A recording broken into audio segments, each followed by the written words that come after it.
لكل عليم وعلى آله وأصحابه هم مقدمات الدين وحجج الهداية واليقين. بسم الله الرحمن الرحيم. باب قول الله ونظر الموازين القسط ليوم القيامة وأن أعمال بني آدم وقولهم توزن. وقال مجاهد القسطاس العدل بالرومية. ويقال القسط مصدر المقسط وهو العادل، وأما القاسط فهو الجائر. به قال حدثنا أحمد بن أشكاب قال حدثنا محمد بن فضيل عن عمارة بن القعقاع عن أبي زرعة عن أبي هريرة رضي الله تعالى عنه قال قال النبي صلى الله عليه وسلم: كلمتان حبيبتان إلى الرحمن خفيفتان على اللسان ثقيلتان في الميزان سبحان الله وبحمده سبحان الله العظيم.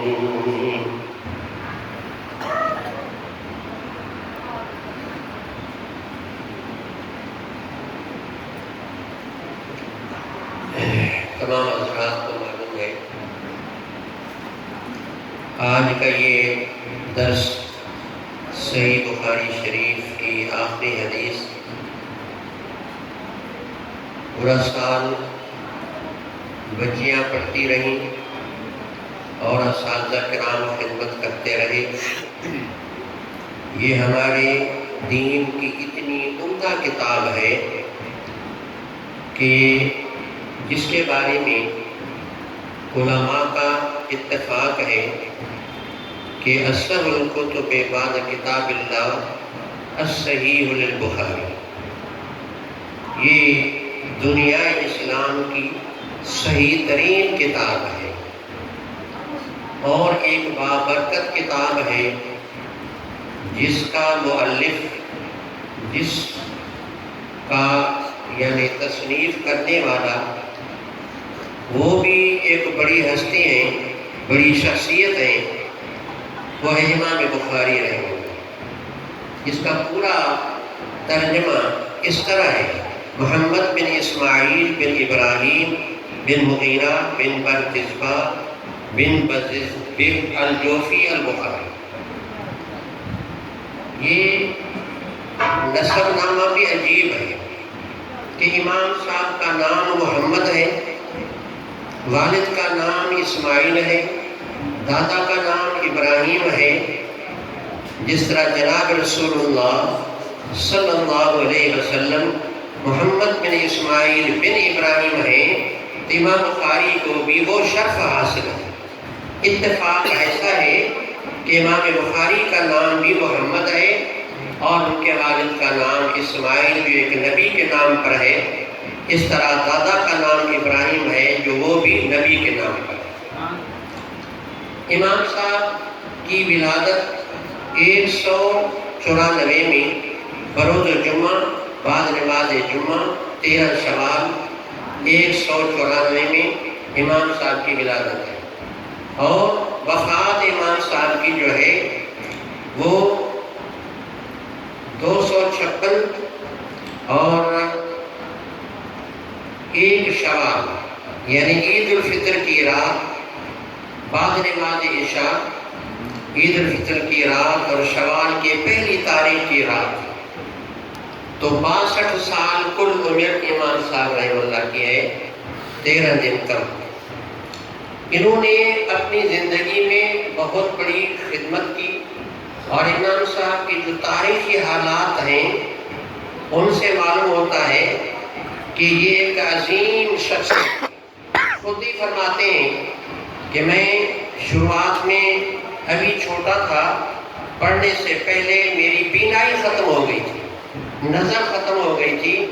اس کے بعد پھر میری والدہ مکرمہ میرے لیے دعا کرتی رہی۔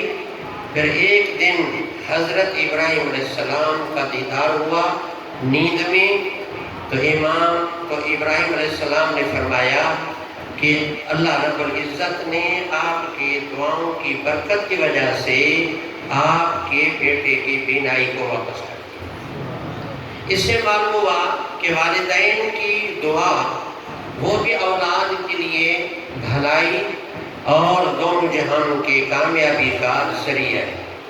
اس لیے فرماتے علماء کرام کہ اپنی اولاد کے لیے دعائیں مانگنی چاہیے، ان میں کتنی بھی غلطیاں ہوں ان کو برداشت کرنا چاہیے، اور یہ نہ ہو کہ آدمی ان کو بد دعائی دے۔ علامہ انور شاہ کشمیری رحمہ اللہ فرماتے ہیں کہ کوئی وقت قبولیت کا ہوتا ہے، اس میں اچھی دعا بھی قبول ہو جاتی ہے، بد دعائی بھی قبول ہو جاتی ہے۔ اس لیے دعا کی قبولیت کا جو تعلق ہے وہ اوقات کے ساتھ ہے۔ کوئی وقت ایسا ہوتا ہے کہ ہر قسم کی دعا، پھر اچھی دعا بھی قبول ہو جاتی ہے، بری دعا بھی قبول ہو جاتی ہے۔ لہذا والدین کو چاہیے کہ اپنے اولاد کو اچھی دعا دیں۔ صحیح بخاری میں بچیوں نے ایک واقعہ پر پڑھا ہے کہ ایک شخص تھا اور عیسائیت کا بہت بڑا بزرگ تھا، جرید اس کا نام تھا۔ وہ اپنے مینار میں عبادت کرتے تھے۔ والدہ آئی اور آ کر کے بلایا کہ بیٹا جرید، پھر کہا بیٹا جرید، پھر کہا بیٹا جرید۔ تینوں مرتبہ یہ سوچتا رہا یا اللہ میں کیا کروں، ایک طرف تیری بندگی کا معاملہ ہے، ایک طرف والدہ کو جواب دینے کا مسئلہ ہے۔ جواب دیتا ہوں نماز جاتی ہے، اور جواب نہیں دیتا ہوں تو والدہ کی نافرمانی ہوتی ہے۔ پھر سوچا کہ ٹھیک ہے، والدہ کا بھی حق ہے لیکن اللہ کا حق مقدم ہے۔ اس نے نماز پوری کی اور دوران نماز جو ہے جواب نہیں دیا۔ بوڑھی کو غصہ آ گیا، اس نے کہا کہ اللہ جو کرے گا، کوئی بدکار عورت آپ کے سامنے آئے گی، کوئی بدکار عورت آئے گی۔ اللہ کی شان، تھوڑا عرصہ گزرا، ایک عورت جو ہے بدکاری کے ذریعے سے بچے کو جنم دیا۔ بعد میں لوگوں کو کہا کہ یہ بچہ اس مولوی صاحب کا ہے جو مینار میں عبادت کرتا ہے۔ لوگوں کو غصہ آیا اور آ کر کے مینار گرایا۔ ویسے غصہ لوگوں کو دیندار طبقے پر زیادہ ہی آتا ہے، اور آنا بھی چاہیے، کیونکہ سفید کپڑے پر تھوڑا داغ آتا ہے تو دور سے دیکھنے میں آتا ہے۔ کپڑا اگر سیاہ ہوتا ہے تو اس کے اوپر آپ توا بھی ملیں تو آدمی کہیں گے رنگ ایسا ہے، لیکن سفید کپڑے کو دھبا بھی لگا تو کہتے دیکھو اس کے کپڑے پر کیا ہے، دھبا ہے۔ بہرحال قصہ لمبا ہے، میں مختصر کر رہا ہوں۔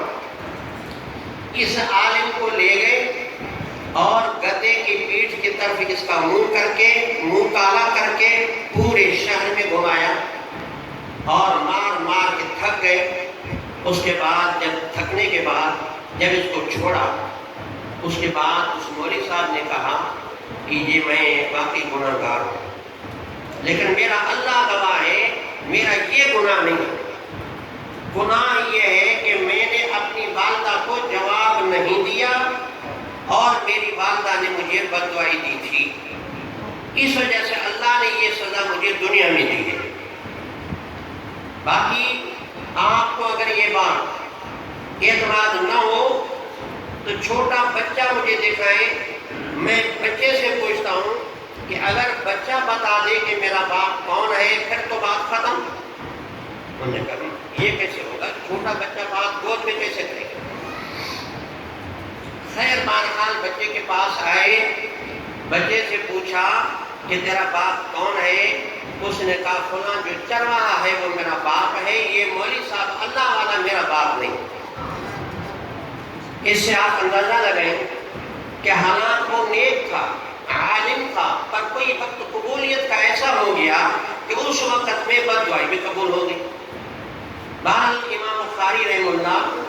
کے بارے میں والدہ کی دعا قبول ہو گئی، اللہ رب العزت نے اس کی بینائی واپس کی۔ فرماتے ہیں کہ میں مکتب میں پڑھتا تھا اور میرے دل میں بات یہ آئی کہ میں حدیث کی خدمت کروں، اور جب یہ ہے کہ مکتب سے فارغ ہوا تو اس کے بعد ایک بہت بڑے عالم تھے محدث داخلی، میں اس کی خدمت میں جانے لگا۔ لوگوں نے پوچھا کہ اس وقت آپ کی عمر کتنی تھی؟ فرمایا کہ اس وقت میں 10 سال کا تھا۔ تو امام بخاری رحمہ اللہ جب 10 سال کے ہوئے تو انہوں نے ایک محدث کی خدمت میں آنا شروع کیا۔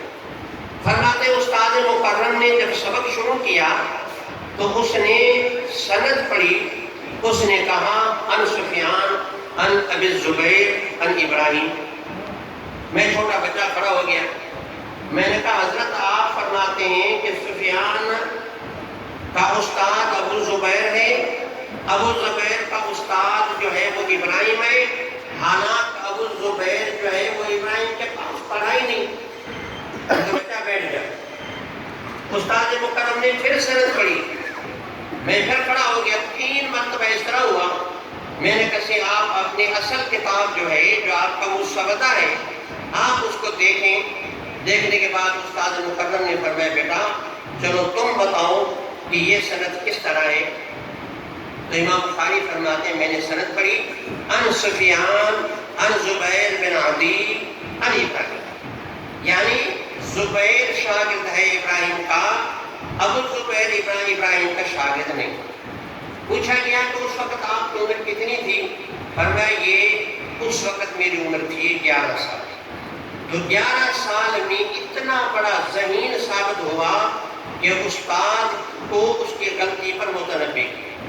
پھر فرماتے ہیں جب میں 16 سال کا ہو گیا تو احناف کی کتابیں مجھے ازبر ہو گئیں، عبداللہ بن مبارک اور اس طرح جو حنفی علماء تھے ان کی کتابیں مجھے یاد ہو گئیں 16 سال کی عمر میں۔ اس کے بعد پھر میں نے علم حدیث کے لیے سفر شروع کیا، اس کو کہتے ہیں رحلہ، علم حدیث کے سفر کا نام رحلہ ہے۔ فرماتے 16 سال کی عمر میں نے سفر شروع کیا۔ امام صاحب نے حرمین کا سفر کیا، والدہ بھی ساتھ تھی، اور احمد بن ابراہیم، احمد بن اسماعیل امام صاحب کے بڑے بھائی، یہ تینوں حج پہ گئے، والدہ اور بڑے بھائی واپس آ گئے۔ اس کے بعد پھر فرمایا کہ مسلسل میں سفر کرتا رہا، چنانچہ صحیح بخاری کے لکھنے میں امام صاحب کو 16 سال لگے، تو 16 سال جو ہے اس کتاب کو لکھتے تھے، یعنی 16 سال کی عمر میں انہوں نے پڑھنا شروع کیا۔ اور اس کے بعد فرماتے ہیں کہ جب میں 18 سال کا ہوا تو میں نے قضایا صحابہ و تابعین اور تاریخ کبیر میں نے لکھی، مدینہ منورہ میں چاندنی والی رات میں چاند کی روشنی میں یہ 2 کتابیں میں نے لکھی۔ وہ تاریخ کبیر کی تاریخ کی ایک زبردست کتاب ہے جو امام صاحب نے تصنیف فرمائی ہے۔ کس طریقے سے قضایا صحابہ و تابعین بھی امام صاحب نے تصنیف فرمائی ہے۔ اس کے بعد پھر جب امام صاحب 17 سال کے ہوئے ہیں تو 17 سال کی عمر میں انہوں نے صحیح بخاری شروع کی اور 233 میں صحیح بخاری مکمل کی۔ اس کے بعد اپنے استادوں کو دکھائی، استاد بہت خوش ہوئے، یہ بن معین کو دکھائی اور امام احمد بن حنبل کو دکھائی، ان حضرات نے علی بن مدینی کو دکھائی، انہوں نے اس صحیح بخاری کتاب کی توثیق فرمائی۔ بہرحال کتاب کے تصنیف کے بعد امام صاحب اپنی وفات تک اس کتاب کو پڑھاتے رہے۔ براہ راست امام صاحب سے پڑھنے والے 90,000 علماء ہیں جنہوں نے امام بخاری رحمہ اللہ سے صحیح بخاری اس طریقے سے یہ سلسلہ جاری ہے، اور اس طریقے سے آج پوری دنیا میں ہر ملک کے ہر مدرسے کے اندر صحیح بخاری کو بڑے اہتمام سے پڑھایا جاتا ہے، اور اس پر بہت بڑی علماء نے محنت کی ہے۔ لکھنے والوں نے بڑے بڑے شرح لکھے ہیں، علامہ عینی حنفی ہے، عمدۃ القاری لکھی، اور علامہ ابن حجر عسقلانی ہیں، انہوں نے جو فتح الباری لکھی، علامہ قسطلانی نے ارشاد الساری لکھی، علامہ انور صاحب کی تقریر فیض الباری، اور اس طرح اردو میں تو پتہ نہیں کتنی شرح اس پر لکھی گئی۔ وجہ یہ کہ یہ کتاب اللہ کے ہاں بہت بڑی مقبول ہو گئی۔ قبولیت کا بنیادی وجہ بھی یہ ہے کہ امام صاحب ایک متقی انسان تھے، اور ایک متقی ان کے والد تھے۔ اس کے والد کے اسی حلال مال سے پرورش پا کر کے اللہ تعالیٰ نے ان کو یہ علمی مقام عطا فرمایا۔ کتابوں نے لکھا کہ امام صاحب کے والد جب ان کی وفات کا وقت آیا اور بڑے بڑے علماء ملنے آئے تو امام صاحب کے والد نے یہ کہا کہ الحمدللہ میں اس وقت مر رہا ہوں اور میرے اس جو مال چھوڑ کے جا رہا ہوں اس مال میں ایک پائی بھی حرام کی نہیں۔ تو جو موجود تھے وہ حیران ہو گئے کہ ماشاءاللہ کتنی بڑی تقویٰ ہے کہ زندگی گزر گئی، حرام تو اپنی جگہ پہ، لیکن میری پوری اسی مال میں ایک روپیہ بھی مشتبہ نہیں۔ دوبارہ ایسے متقی انسان کے اسی دولت سے، اسی مال سے امام بخاری پھلے پھولے اپنا مقام حاصل کیا۔ تو یہ ہر کتاب میں مصنف کی روحانیت ہوتی ہے۔ امام صاحب نے اس کا اتنا بڑا اہتمام فرمایا، کتابوں میں آیا کہ امام بخاری رحمہ اللہ اپنے کتاب کی شروعات بیت اللہ شریف میں بیٹھ کر کے کتاب کو لکھنا شروع کیا، اور مسجد نبی میں ریاض جنت میں منبر اور روضۃ رسول کے درمیان میں بیٹھ کر وہاں کتاب کے تراجم کو لکھا۔ اور عادت مبارکہ یہ تھی کہ جب کوئی حدیث اپنی کتاب میں لکھتے تھے تو لکھنے سے پہلے غسل فرماتے اور اس کے بعد دوگانہ پڑھتے، وہ استخارے کا نفل ہوتا، اس کے بعد فرماتے جب مجھے اس روایت کے صحیح ہونے کا یقین پیدا ہوتا اس کے بعد میں اپنی کتاب میں اس حدیث کو فرماتے کہ ما کتبت فی کتابی حدیثا الا اتصلت قبل ذلك فصلیت رکعتین وتیقنت صحته۔ فرمایا کہ جو بھی حدیث میں نے لکھی پہلے اس کے لیے غسل کیا، استخارہ کیا، اللہ سے مشورہ کیا، جب اللہ کی طرف سے اشارہ ہوا کہ یہ روایت صحیح ہے اس کے بعد پھر میں نے اپنی کتاب کو درج کیا۔ تو یہ امام صاحب نے اتنا اہتمام کیوں کیا؟ اس لیے کہ یہ حدیث کا کام ہے، اور حدیث کے کام میں یوں ہوتا ہے کہ زبان پڑھنے پڑھانے والے کی ہوتی ہے لیکن کلام رسول اللہ کا ہوتا ہے۔ آپ اس وقت درس حدیث میں بیٹھے ہیں، 2 یا 3 بچیاں مجھ سے سبق پڑھ رہی ہیں، لیکن یہ پورا مجمع، یہ پوری مسجد، پورا ایوان، آپ کو میری بات سمجھ میں آئے یا نہ آئے، لیکن آپ یہ سمجھیں آپ سب کو اللہ تعالیٰ ثواب عطا کرے۔ امام مالک رحمہ اللہ جب موطا مالک پڑھاتے اس وقت پہلے روزانہ غسل کرتے، اس کے بعد پھر عود کی لکڑی اس کمرے میں جلاتے اور وہ پورا کمرہ معطر ہوتا اور خوشبو لگا کر کے اور بہترین لباس پہن کر کے اس کے بعد سبق پڑھاتے۔ یہ اصل میں کیوں تھا؟ یہ اللہ کے نبی کے کلام کی عزت ہے اور اللہ کے نبی کی کلام کی محبت ہے۔ اس لیے میں نے عرض کیا جو اس وقت باتیں میں کچھ بیان کروں گا تو بات یہ ہے کہ آپ توجہ سے بیٹھیں گے تو آپ کو اسی درس حدیث کا ثواب ملے گا۔ ایک بہت بڑے عالم ہیں، امام بخاری کے استاد ہیں، ان کا نام ہے ابو حفص کبیر۔ تو ابو حفص کبیر کے بارے میں علماء نے لکھا کہ جب وہ حدیث کا سبق پڑھاتے تھے ایک جاہل آدمی بڑی عمر کا بوڑھا آ کر کے سبق میں بیٹھ جاتا۔ امام صاحب پڑھاتے رہتے، امام ابو حفص کبیر امام بخاری کے استاد تھے، وہ پڑھاتے رہتے، یہ روزانہ بوڑھا آتا۔ ایک دن پوچھا کہ بابا جی آپ میرے درس میں روزانہ آتے ہیں اور اہتمام سے آتے ہیں اور آپ کو میری بات سمجھ میں بھی نہیں آتی، لیکن آپ پھر بھی بیٹھتے، اس کی کیا وجہ ہے؟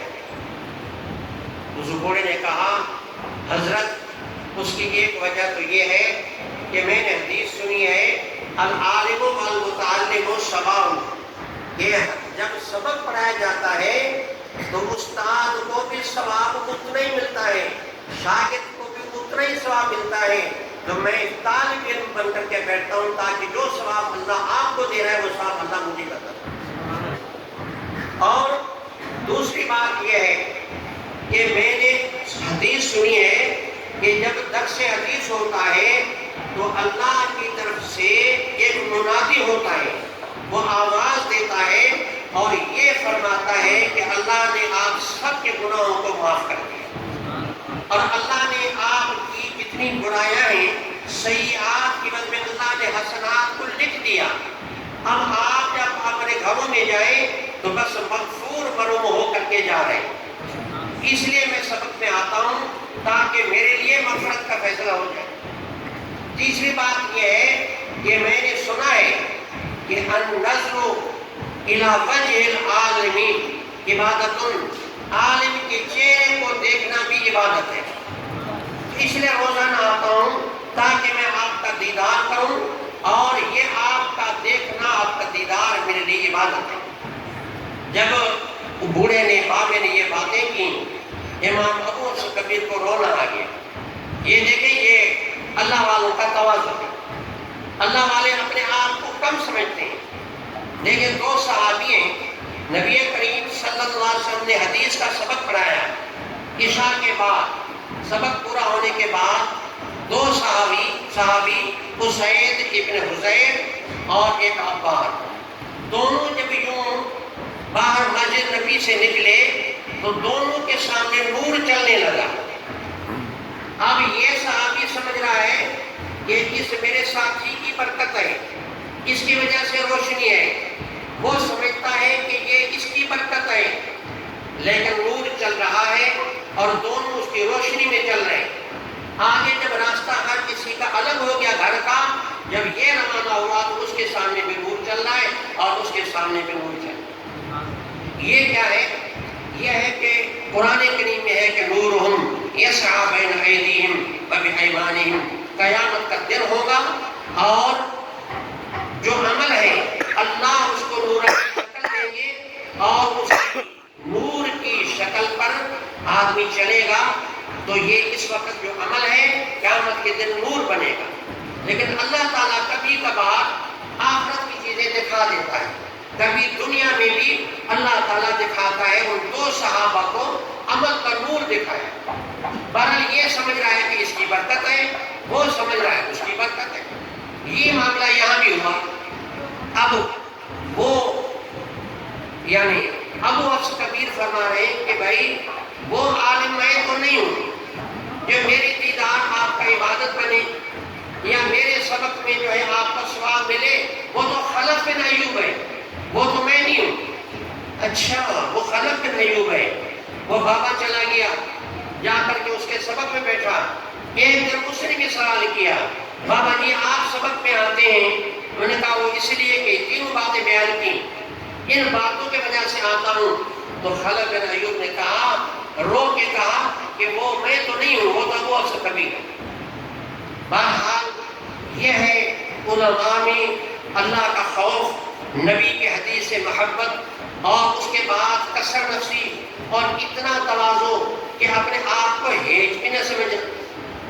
ہمارے علماء دیوبند میں آخری دور میں علامہ محمد قاسم نانوتوی رحمہ اللہ تھے، وہ اتنے بڑے عالم تھے، اتنے بڑے عالم تھے کہ ان کے دور میں اس کا نظیر نہیں تھا۔ آج بھی اس کی کتابیں موجود ہیں، آب حیات ان کی کتاب ہے۔ میں نے حضرت سائیں غلام مصطفیٰ قاسمی جو میرے شیخ، میرے استاد حضرت بیلوی کے جو استاد تھے، وہ کتاب میں نے ان سے درسن پڑھی۔ اتنی مشکل کتاب تھی، لیکن حضرت نانوتوی جب لکھتے تھے اپنے آپ کو لکھتے تھے ہیج مدان، یعنی جس کو کچھ نہ جاننے والا، کچھ نہ جاننے والا، حالانکہ اتنا بڑا عالم کہ مقابلے میں کوئی بھی بدعتی، کوئی بھی یعنی باطل اس کے سامنے نہیں آ سکتا تھا، منٹوں میں اس کا معاملہ ختم کر دیتا تھا۔ تو بہرحال یہ درس حدیث ہے، اس میں جتنی باتیں آپ سنیں گے ثواب خیر سے خالی نہیں ہے۔ بہرحال اب میں کچھ سبق کی باتیں بیان کرنا چاہتا ہوں۔ تو اس کتاب جو ہے شروعات اس کی بدء الوحی الی رسول اللہ، اس کتاب کا پہلا باب بدء الوحی الی رسول اللہ، آخری باب جو ہے بنظم الموازین القسط لیوم القیامہ۔ ان کی مناسبت یہ ہے کہ وہ بدء الوحی وہ وحی ہے اور یہ عقیدے کا مسئلہ ہے، یہ علم کلام ہے، تو یہ مدار وحی ہے، کیونکہ وحی جو ہے اس کا ثبوت جو ہوگا وہ علم کلام سے ہوگا، اور علم کلام کا استناد جو ہوگا وہ وحی الہی سے ہوگا۔ یعنی عقیدہ وہ مستند ہے جو وحی الہی کے مطابق ہو، اور وحی ثابت تب ہوگی جب عقیدہ درست ہو۔ آخری کتاب اور پہلے کتاب کی مناسبت یہ ہے کہ پہلا کتاب کتاب الایمان ہے، اور آخری کتاب کتاب الرد علی الجہم وغیرہ التوحید ہے۔ تو پہلا کتاب بھی توحید کا، آخری کتاب بھی توحید کا۔ مصنف نے اشارہ یہ کیا ایک مسلمان کی زندگی کی شروعات میں بھی اللہ کی توحید ہو، اور اس کی زندگی کے اختتام میں بھی اللہ کی توحید ہو، اور توحید کے دائرے میں جو کوئی انسان زندگی گزارے وہ انسان کامیاب۔ امام صاحب نے حدیث انما الاعمال بالنیات حدیث وہاں لائی، اس حدیث کو بدء الوحی سے کیا مناسبت ہے؟ وہ مناسبت یہ ہے کہ بدء الوحی مانا امام صاحب پوچھ رہے ہیں کہ وحی کی شروعات کیسے ہوئی۔ اس کے بعد قرآن کریم کی آیت کو ذکر کیا، آیت ذکر کر کے بتا دیا کہ محمد رسول اللہ صلی اللہ علیہ وسلم کی وحی اس طرح آئی جس طرح پہلے انبیاء کے پاس وحی آئی۔ اس کے بعد حدیث انما الاعمال بالنیات کو ذکر کیا۔ مناسبت اس کی بدایت وحی سے یہ ہے کہ مانا جس وقت اللہ کے نبی کو نبوت مل رہی تھی اور جس وقت وہ وحی کا تحمل کر رہے تھے، ٹھیک اس وقت میں نیت یہ تھی کہ اس وحی کی میں ادائیگی کروں گا۔ جس وقت نبوت مل رہی تھی ٹھیک اس وقت میں یہ نیت تھی کہ جو وحی کا بوجھ ڈالا جا رہا ہے میں اس کی ادائیگی کروں گا۔ اس سے سمجھ میں آیا کہ پڑھنے پڑھانے والوں کی نیت یہ ہونی چاہیے کہ جو علم ہم پڑھ رہے ہیں کل اس کو پڑھانا بھی ہے۔ اور پھر اس کے جو ہیں دو ہیں نسخے، بدء الوحی بدوء الوحی۔ بدء الوحی مانا وحی کی شروعات، اور بدوء الوحی مانا وحی کا ظہور۔ امام صاحب نے اشارہ کیا انما الاعمال بالنیات میں ہجرت کا ذکر ہے، ہجرتیں بھی دو ہیں، نسخے بھی دو ہیں۔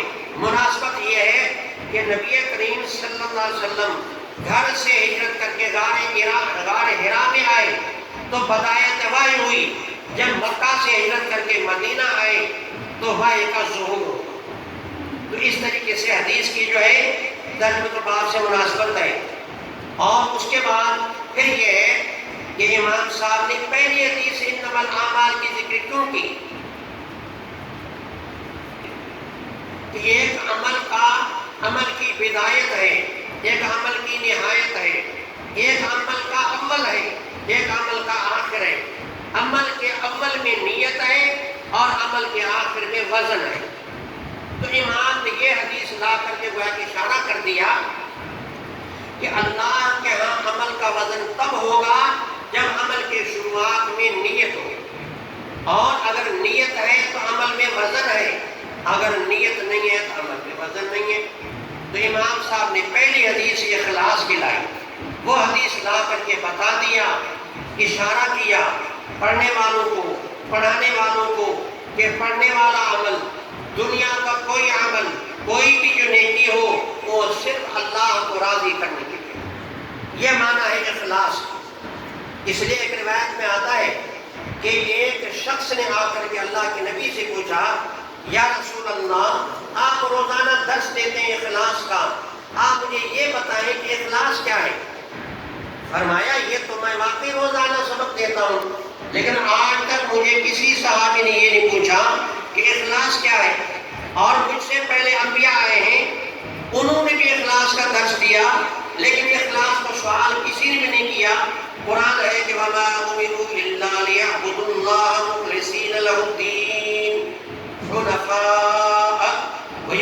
الصلاۃ ویؤتوا الزکاۃ وذلک الدین القیم. تمام انبیاء علیہ السلام کو حکم ہوا کہ تم عبادت کرو صرف اللہ کو راضی کرنے کے لیے. تو اخلاص کا سبق سب کو دیا گیا، لیکن یہ تو کسی نے پوچھا کہ اخلاص کیا ہے. آپ ٹھہریں، میں جبریل سے پوچھتا ہوں کہ اخلاص کیا ہے. جبریل علیہ السلام و خدمت میں آئے. اللہ کے نبی نے فرمایا کہ آپ مجھے یہ بتائیں، آج تو میرے دوستوں نے مجھ سے پوچھا ہے کہ اخلاص کیا ہے. جبریل تم بتاؤ، تم وحی لاتے ہو، تم بتاؤ اخلاص کیا ہے. انہوں نے عرض کیا یا رسول اللہ میں بھی وحی لاتا رہا، انبیاء کے خدمت میں آتا رہا، لیکن آج تک مجھ سے کسی نبی نے پوچھا. پہلی مرتبہ آپ پوچھ رہے ہیں، اب میں اللہ سے پوچھ کر کے آپ کو بتاؤں. تو جبریل علیہ السلام اللہ کی خدمت میں بارگاہ میں چلے گئے اور یہ سوال کیا. تو اللہ نے فرمایا جبریل میرے محبوب کو بتا دے، میرے محبوب کو بتا دے کہ اخلاص میرا اور میرے بندے کے درمیان میں ایک راز کا نام اخلاص. اس لیے اللہ والوں نے کہا، اس لیے علماء نے کہا کہ جو عبادت کرو اس عبادت میں پہلے اپنی نیت کو درست کرو کہ میں یہ بات کر رہا ہوں اللہ کو راضی کرنے کے لیے. پھر نماز ہو، رکوع ہو، سجدہ ہو، خیر خیرات ہو، دل میں بات یہ ہو کہ وہ عبادت اللہ کو راضی کرنے کے لیے. اس لیے امام صاحب نے پہلی حدیث یہ لائی ہے، آخری حدیث وزن اعمال کی لائی ہے، اور اس میں یہ ہے باب قول اللہ ونزل الموازین القسط لیوم القیامہ. ترجمہ بات کا مقصد یہ ہے قیامت کا دن ہوگا، اعمال کا وزن ہوگا، اور پھر دیکھا جائے گا کہ جس کا پلڑا بھاری ہوگا تو پھر وہ اللہ کے ہاں مقبول ہوگا. یعنی وزن اعمال حق ہے، یہ ترجمے کا مقصد ہے. بچوں کو پتہ ہے امام بخاری روزانہ ایک ترجمہ رکھتے ہیں، وہ دراصل مسئلہ ہوتا ہے اور امام کی دعویٰ ہوتی ہے. گویا امام صاحب آنے والی آیت کریمہ یا حدیث مبارک جو ہوتی ہے اس سے اپنے مسئلہ کو ثابت کر رہے ہوتے ہیں. تو یہاں بھی امام صاحب نے ایک علم کلام کا مسئلہ رکھا، یہ غوثہ کی تردید ہے. انہوں نے کہا کہ تولنے کی کیا ضرورت ہے. ایک گروہ تھا اس زمانے میں کہ بھئی عمل کو توڑنے کی کیا ضرورت ہے، جب اللہ تعالیٰ کو بدلہ دینا ہے، بدلہ دینے والا خدا ہے، اللہ کو پتہ ہے کہ ہمارے عمل کا کیا وزن ہے. جب پتہ ہے تو پھر تولنے کی کیا ضرورت. تو امام صاحب نے جواب دیا کہ نہیں، یہ اللہ کا کلام ہے اور خدا کے کلام میں تعویل کا کوئی بھی حق نہیں. تعویل کریں گے تو پھر کل صراط میں